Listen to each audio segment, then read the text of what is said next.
ایران شناسی و شرق شناسی، تأثیر اندیشه های ایرانی در غرب. وقتی ملت‌ها با یکدیگر ارتباط نزدیک حاصل می‌کنند، از یکدیگر چیزهایی می‌گیرند و به یکدیگر چیزهایی می‌دهند. در یکدیگر تأثیر می‌کنند و از همدیگر متأثر می‌شوند. یک نوع داد و ستد معنوی صورت می‌گیرد. همه برخوردهای ملل مختلف از روز نخست تا امروز چنین بوده است. در این برخوردها همیشه ملتی از ملت دیگر مسائلی فرا می‌گیرد و متقابلاً مطالبی یاد می‌دهد. منتها ملتی که از لحاظ مبانی تمدنی و فکری قوی تر است بیشتر تأثیر می‌بخشد و کمتر تأثیر می‌پذیرد، و آنکه در سطح تمدنی پایین تر است بیشتر متأثر می‌شود و کمتر تأثیر می‌گذارد. آنچه می‌آموزد به تناسب بیشتر از آن مقداری است که به دیگری تعلیم می‌دهد. کما اینکه ایران در برخورد با قوم عرب دیانت اسلام را پذیرفت، ولی بسیاری از مسائل اداری و فرهنگی مثل تقویم و دیوان و مالیات و سیاست و وزارت و نوروز و مهرگان و شطرنج و چوگان و صدها مطلب دیگر را به اعراب آموخت. در برخورد با تمدن غرب نیز ما بسیار چیزها یاد گرفتیم، چه در زمینه وسایل مادی مثل تفنگ و توپ و عینک و سمعک و تلگراف و تلفن و ترن و تراموای و ماشین و موتور و الکتریسیته، چه در زمینه مسائل معنوی و فرهنگی مثل آزادی سیاسی و حقوق فردی و فلسفه علمی و اقتصاد ملی و برابری و برادری بشر، چه در زمینه مسائل علمی مثل پزشکی جدید و جراحی و شیمی و داروسازی و ریاضیات و معدنشناسی و هیئت و دیگر علوم نظری، و چه در زمینه‌های هنری مثل نقاشی جدید و عکاسی و مجسمه سازی. البته در این داد و ستد مغرب زمین نیز با ادب و فلسفه و شعر و عرفان و با افکار حکیمانه و اندیشه های خردمندانه و احیانا عارفانه قوم ایرانی آشنا شده و از خرمن جاودانه فرهنگ ایرانی سودها جسته و بهره‌ها برده است. چنانکه شاعری مانند لافونتن مضامین حکمت‌آمیز حکایت‌های کوتاه خود را از منابع شرقی و بیشتر ایرانی گرفته است. با این حال باید اعتراف کرد که در همین زمینه‌ها نیز غرب به ما بسیار آموخت. ما در زمینه‌های ادب و فرهنگ و تاریخ ایران از غرب چیزهایی آموختیم که قبلا هرگز نمی‌دانستیم. باید قبول کرد که دانشمندان و شاعران مغرب زمین بودند که ما را به اهمیت آثار ادبی منظوم و منثور فارسی مانند شاهنامه و گلستان و بوستان و دیوان حافظ و امثال آن متوجه ساختند. نمایندگان فرهنگ مغرب زمین بودند که خط میخی را خواندند و صرف و نحو آن را نوشتند یا اوستا را به صورت دقیق منتشر کردند و برای زبان پهلوی فرهنگ لغات و صرف و نحو تهیه کردند و آثار بوعلی سینا را از شفا گرفته تا قانون به لاتین ترجمه نمودند.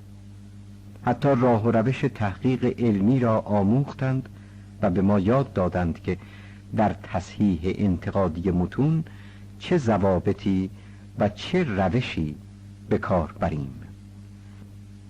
ایران شناسی آنچه موجب توجه جامعه دانشمندان و هنرمندان و متفکرین فرنگی به ادب و علم و فرهنگ و هنر ایرانی شد، ظهور علم شرق شناسی و رشته مهم آن ایران شناسی است و این معنی از قرن 17 آغاز شد و در قرن 19 به اوج خود رسید و این زمان مصادف است با استقرار ملل اروپایی در مشرق زمین، خاصه در هندوستان.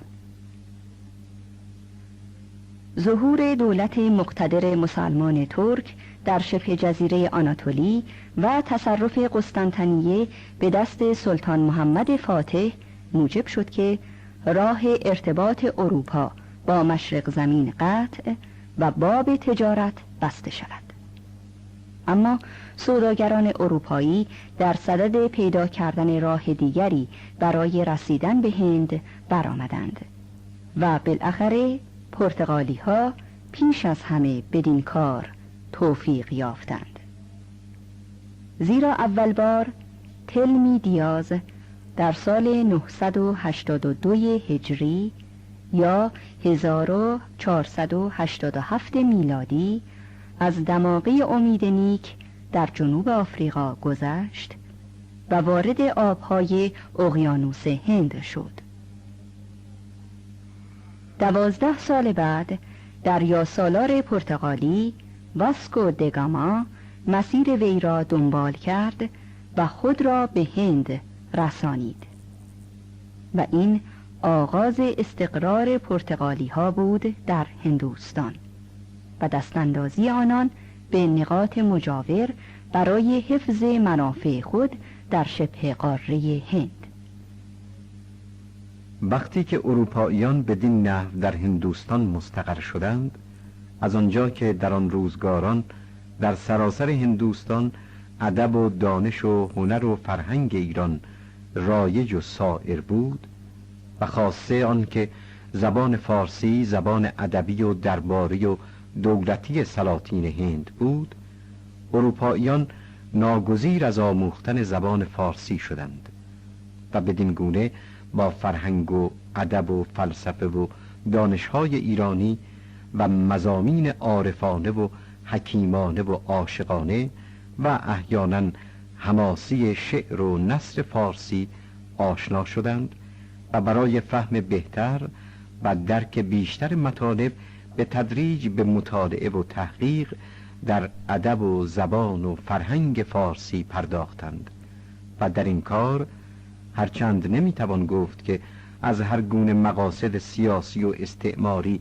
منزه بودند، دانشمندان و ارباب استعداد اغلب به صرف شیفتگی به زبان و ادب فارسی صرف عمر نمودند و این جمله موجب شد که اذهان مردم اروپا متوجه معارف و افکار شرق گردد و دانش ایران شناسی پدید آید و برای این گونه مطالعات مراکز مجهز ایجاد گردد.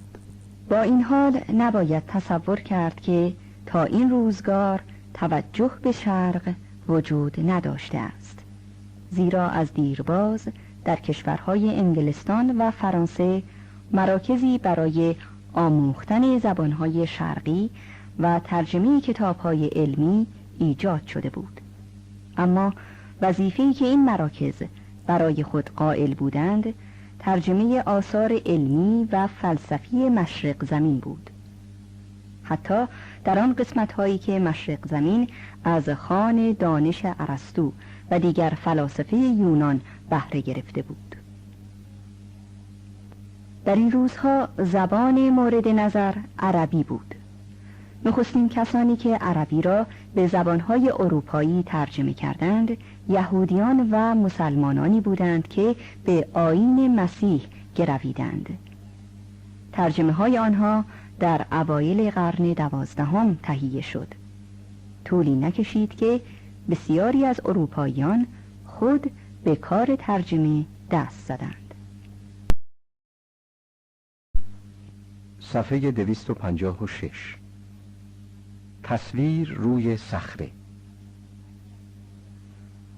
اخیراً در استرالیا و آمریکا نقاشی‌هایی متعلق به انسان‌ها، و حیوانات دوران باستان روی صخره‌ها کشف شده که در آنها حتی تصویر ارگان‌های داخلی اندامشان نیز دیده می‌شود. درست نظیر آنچه که امروز در عکس‌های رادیوگرافی می‌توان قسمت‌های داخل بدن انسان را دید. دانشمندان عقیده دارند این طریق انعکاس تصویر روی صخره فقط به وسیله اشعه ایکس امکان دارد، ولی چگونگی آن هنوز روشن نشده است.